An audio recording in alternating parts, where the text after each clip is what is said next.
The Tree of Fear. It was the night before New Year's Eve, and Ashford lay under a blanket of cold, unrelenting snow. The village, nestled deep in the valley, was cut off from the rest of the world, isolated by the thick forests that surrounded it. For most of the year, the village was peaceful, quiet, almost forgotten. But there was one night, just once a year, when the whispers of the past grew louder, and the village's darkest secret came to life.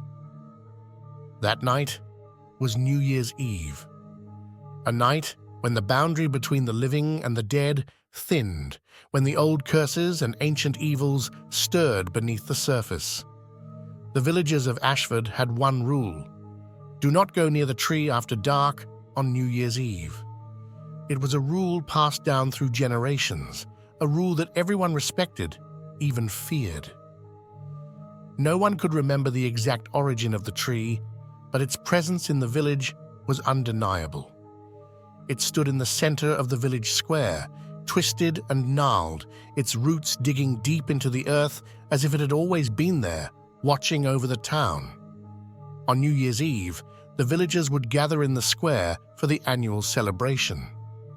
The old folks would sit by the fire, telling stories of the past, while the younger ones would laugh and sing, oblivious to the dark legend that hung over them. But when the clock struck midnight, there was only one thing everyone knew: stay away from the tree. Sarah, a curious and determined young woman, had grown up with the stories. She had heard the warnings every year, but she had never truly believed them. It was just an old superstition, something to scare children into behaving. But this year, something inside her stirred. She felt as though the tree was calling to her, drawing her in, urging her to uncover its secrets. As the villagers gathered in the square, Sarah slipped away from the festivities, her footsteps soft in the freshly fallen snow. The cold air bit at her skin, but she didn't feel it. She was focused, determined to uncover the truth. The tree loomed ahead, its twisted branches stretching toward the dark sky, as if reaching for something just beyond the clouds. Sarah approached it, her heart pounding in her chest. She could feel the weight of history pressing down on her, the stories of the past swirling around her. And then she heard it, a whisper. Sarah. Her breath caught in her throat. The voice was soft, almost inaudible, but it was there, clear as day. It came from the tree itself. Sarah froze in place, her eyes wide with shock. She looked around, but the village square was empty.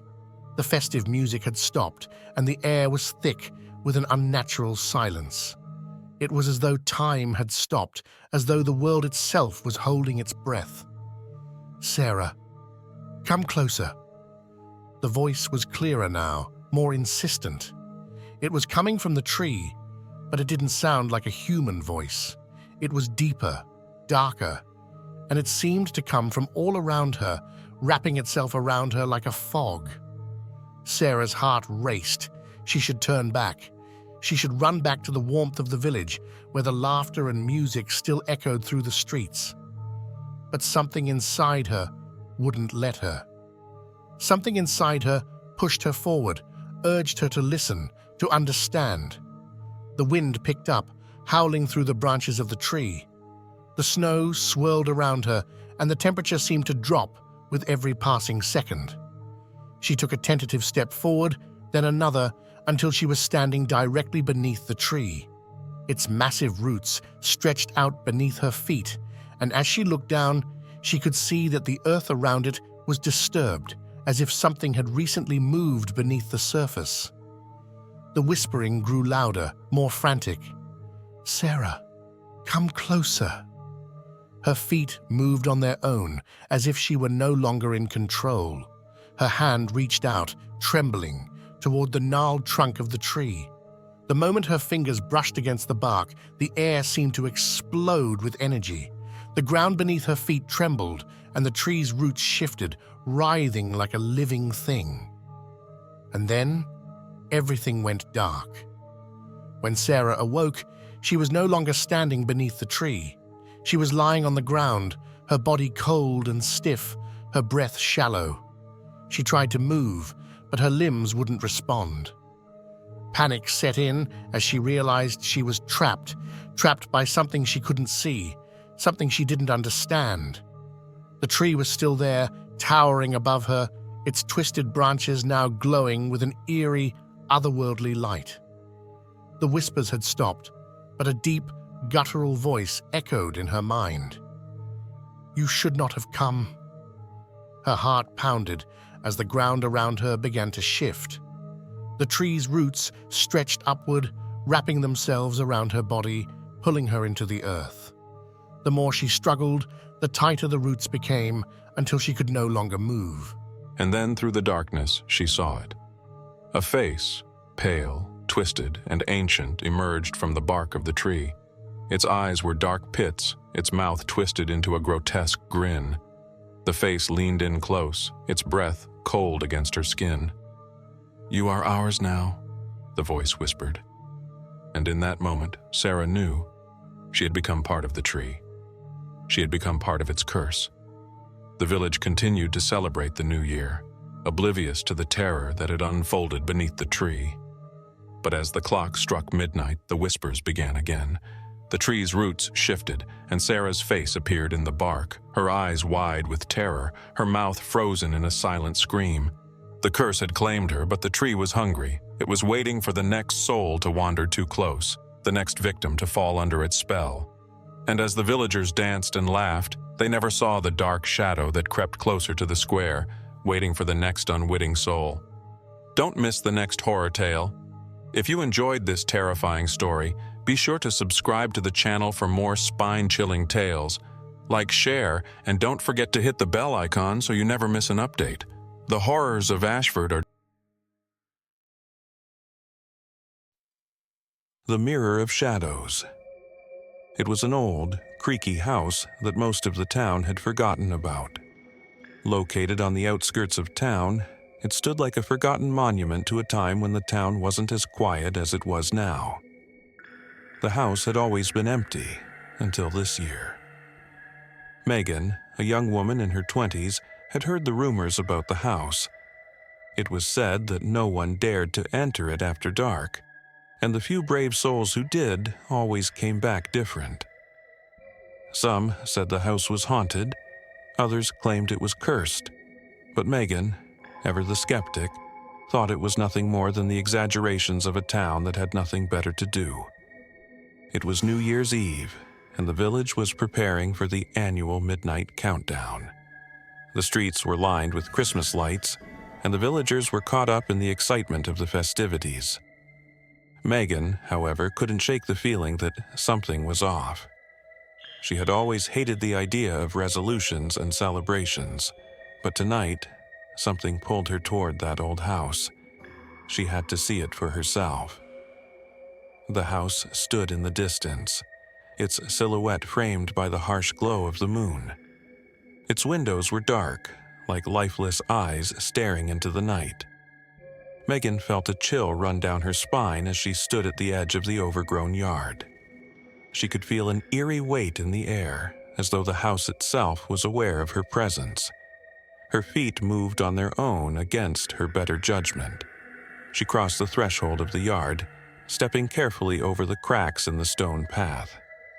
As she approached the door, the wind seemed to pick up, rustling the branches of the trees. The door creaked open before she could even touch it, as if inviting her in. Inside, the house was covered in layers of dust, the air thick with decay. The walls were lined with old portraits, some of them cracked and faded. The smell of mildew and old wood filled her nostrils as she slowly made her way deeper into the house. Every step she took seemed to echo in the stillness, each noise amplified in the silence of the abandoned place. And then she saw it. The mirror. It stood at the far end of the hallway, its surface untouched by time. The frame was ornate, gold and intricate, but the glass itself, it was strange. There was something unnatural about it. the way it seemed to shimmer with an almost otherworldly glow. Megan felt drawn to it, her curiosity overpowering any sense of caution. As she stepped closer, her reflection began to distort. At first, it was subtle. Her face appeared a little too pale, her eyes a little too wide. But then, the changes became more pronounced. Her reflection smiled at her, but Megan hadn't moved her lips. Her reflection's eyes glowed with an unnatural light, and the smile grew wider, stretching further than any human mouth should.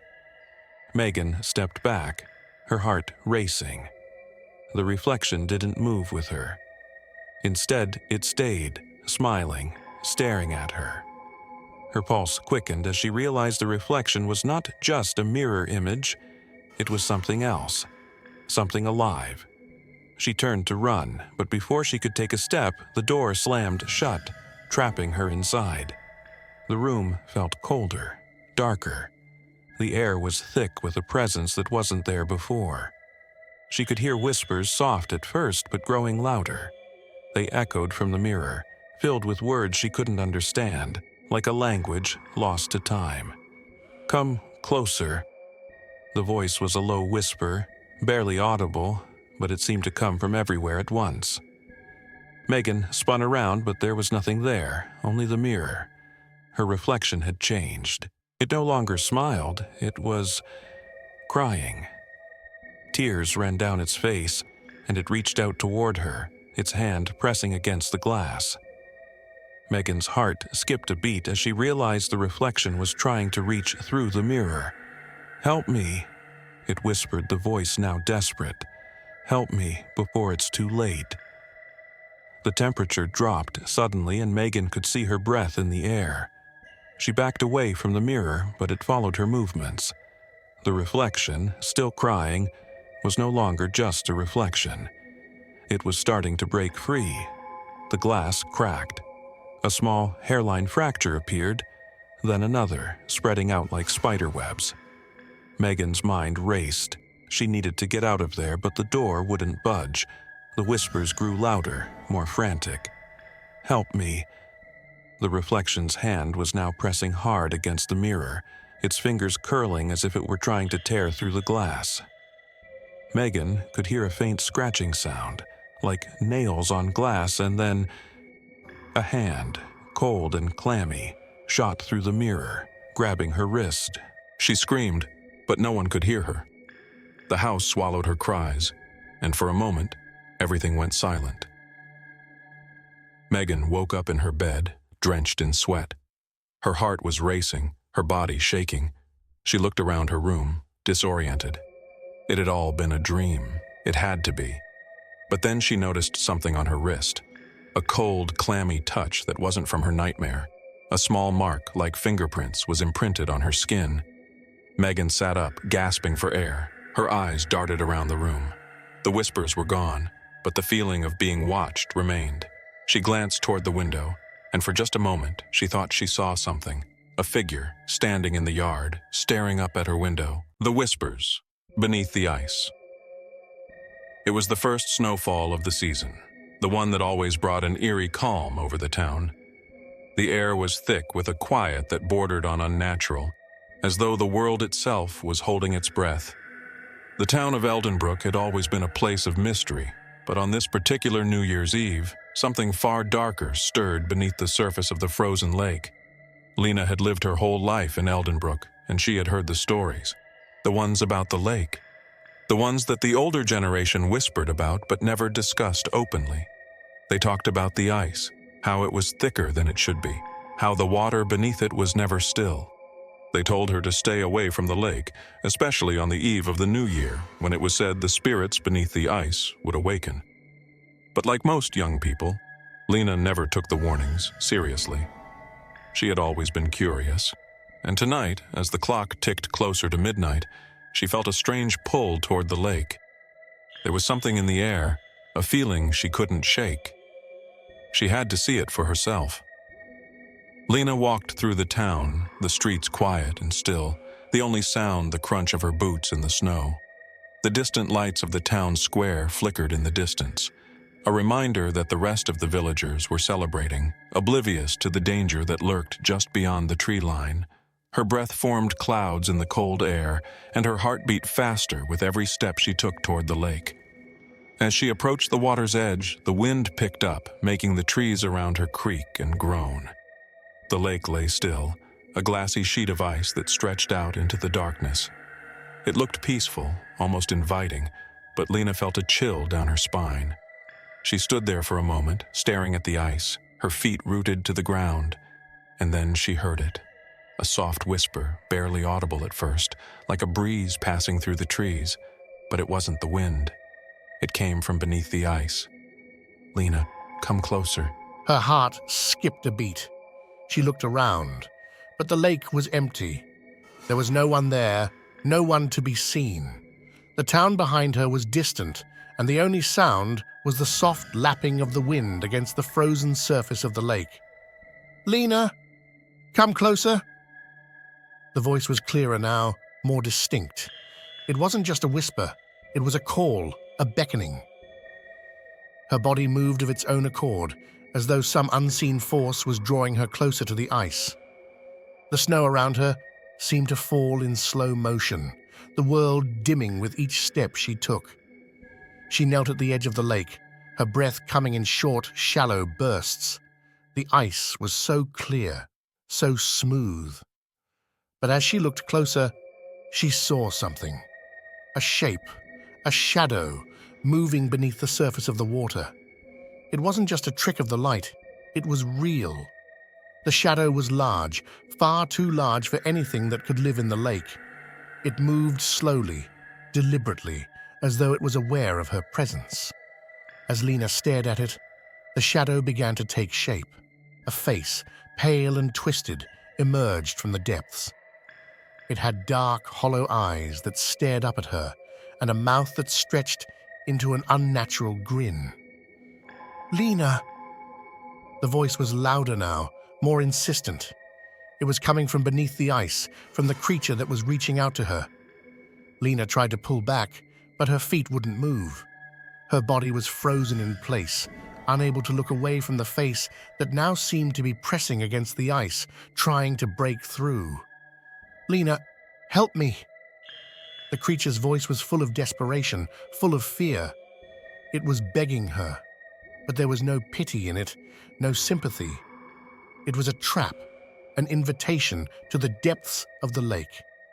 And then the ice cracked. A sharp, sickening sound echoed through the night, and the surface of the lake splintered. The creature beneath the ice pushed upward, its hand breaking through the frozen surface, reaching for her. Lena screamed, but the sound was swallowed by the night. Her body moved, her instincts finally kicking in, but it was too late. The creature's hand grabbed hold of her ankle, pulling her toward the water. She struggled, kicking and screaming, but the grip was like iron. The ice beneath her feet shattered completely, and she was pulled into the frigid water below. The last thing she saw before the darkness consumed her was the twisted face of the creature, its hollow eyes glowing in the depths. The next morning, the lake was still, the surface once again solid and unbroken.